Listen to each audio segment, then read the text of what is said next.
Why does Cooper Flagg separate himself as far as this tier system that we have here, where he's number 1, Harper's 2, Bailey, Edgecombe are 3, and then you have 4 with everyone else? Why does he separate himself from even Harper? I mean, he's just, in part because defense is 50% of the game, and a pretty important 50%, especially in today's NBA when a big two-way wing is really a cheat code, and it's been a cheat code for quite a while. A lot of big forwards and mobile wings get drafted very high, even with limited skill, because you hope they can develop into, like I said, the next Jaylen Brown, who very much did not look like Jaylen Brown when he was at Cal, but because of the development and because of the natural athleticism and size and his defensive ability, he has become one of the more valuable players in the league. Everyone is chasing that. And so for him, for Cooper Flagg to have that kind of profile, have that kind of versatility and mobility on defense at his size, and then also, by the way, be a good decision maker on offense, show a lot of improvement on that three-point shot. Like I said, he shot 44% in 20 conference games last year and got better as the season went on. Show a lot of increased ability as a both playmaker and scorer out of pick and rolls. For him to be that size and have that kind of versatility, while also not taking almost legitimately anything off the table. Like, you just don't see people that versatile not take something off the table. It's just cheat code for building. He is the easiest player to build around in this draft. I think he has the most upside when you factor in two-way ability. Harper might end up being a better natural scorer, especially when you factor in getting the free throw line, all he can do. But Flagg could end up, because he's going to be such a tough matchup, because he can take you off the dribble, because he can pull up off the dribble, because he can get such great elevation on that jumper. He's going to be a matchup nightmare too. So it's just, it is the diversity of ways he can impact a basketball game is, I think, pretty clearly at the top of this draft. He's been at the top of the draft all season for me. I don't think I've moved him off once. And quite frankly, and I'm knocking on wood, and I hope this doesn't happen, he could suffer an injury where he'd miss his entire rookie season, and I would still take him number 1. I think there's that much separation that wouldn't deter me, assuming there's a decent prognosis he will come back from it. So it's, to me, not even close. He is the only one, because even with Harper, you can look at him and say, all right, well, Harper, I like the way he can drive and get to the basket. I like the fact that he's, driving dishes there. I like that he gets the free throw line. Good touch, yada, yada, yada. The athleticism is not going to pop. You're not going to look at him and be like, that's an amazing, at least vertical athlete, or that's an amazing first step. There are concerns with everyone. I think there are fewer concerns with Cooper Flagg than anyone. And I think there's more ways he can impact the game than anyone as well. What do you think about AA's frequent meeting? Not Aaron. AA frequent meeting, also a regular now in our chat, saying Cooper Flagg equals Jason Tatum. What do you think of that comparison for where Tatum came out? Tatum was certainly a top 5 prospect.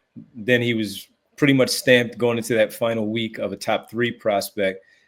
Boston had the number 1 pick, traded it to the Sixers. We all know what happened. Fultz at 1, Ball at 2, and Tatum at 3. What do you think of that one that AA frequent meeting throws out there?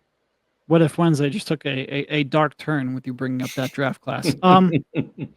Look, I think especially when you look at Tatum, when you look at the way Tatum played in college, I think, he had a lot of red flags that concerned me quite a bit.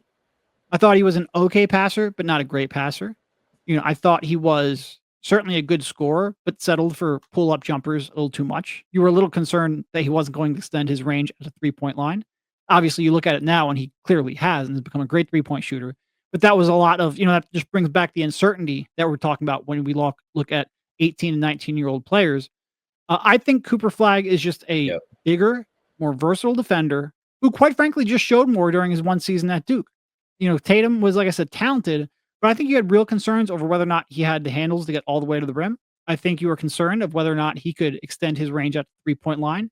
Like I said, a lot of concerns that looks ridiculous in retrospect, but they were there when we were talking about Tatum after his freshman season.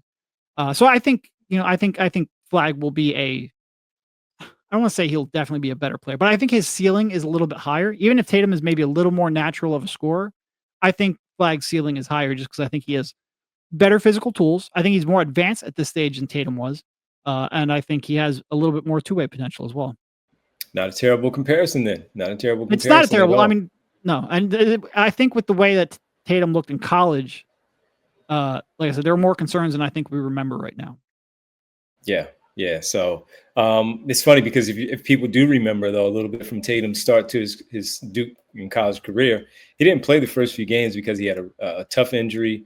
And his first game, I remember specifically, it was in Madison Square Garden. He showed some things, but he didn't look great. And I don't remember the opponent. I just remember that was his first game back. And you could see some of the stuff that in there was going to make him a top 10 pick, top 5. And then at the end, once again, top 3 pick, certainly falling to the Boston Celtics at number 3. And I can see where that comparison that AA brings up, though, of the body type, the height, when you look at it, the high release on the jump shot for both of them, the ability to put the ball on the floor, play back to the basket, especially with the smaller defenders on them, and hit those fadeaways. I can see it. I can see it. And the player that Jason Tatum has turned into, which is a first-team All-NBA guy for the last couple of years, is going to be first-team All-NBA once again, a MVP, top 5 MVP conversation player, and a champion. You would love to have that player right now on the Philadelphia 76ers, especially in a year where you, quite frankly, didn't expect yourself to be. Although the season was terrible, this would be a great, great ending to of what we looked at as the worst season in a long, long time. If you're rewarded with this, not saying it was worth it, but having to deal with it, it wasn't worth it in the moment. But you're able to land this player, and he can turn out to have that type of career for the 76ers. You would take that all day long. And again, Flagg doesn't have to be the franchise carrier. He can be the flag bearer, but that can wait until maybe a little bit later. Right now, he still has the opportunity of fitting in and fitting with those guys. He does. So how would it fit? How would it fit?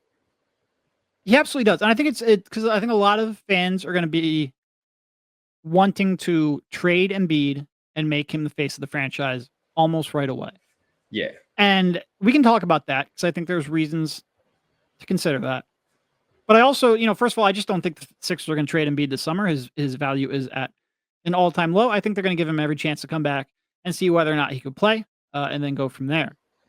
And in that scenario, like if you're talking a starting lineup of, Maxey, Grimes, Paul George, Cooper Flagg, and Joel Embiid, obviously you need a lot of health luck.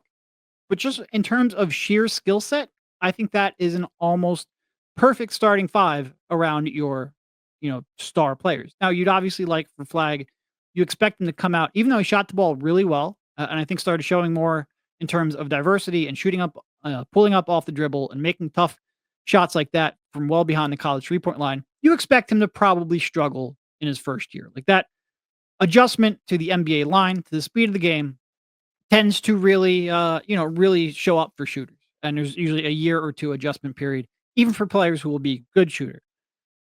But if that shooting comes through, like I said, his ability to impact both sides of the ball, his positional size, his passing and just general feel for the game, and that shooting, if it works out, and then also you have another real fast break threat, something that the Sixers didn't have a whole lot of.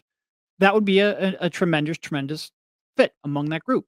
And like I said, the nice thing about Flagg, even if Embiid's out and you just have Maxey, Grimes, George, Flagg, and like maybe the Dembona, I think that team can be pretty competitive. Now, again, you're still relying on health from Paul George, but that's just the skill sets of that group, the two-way ability of that group, especially with Grimes now playing at that 2-guard spot, with Flagg and Paul George at that 3 and the 4. Even if Embiid's not there, that should be a pretty good defensive group.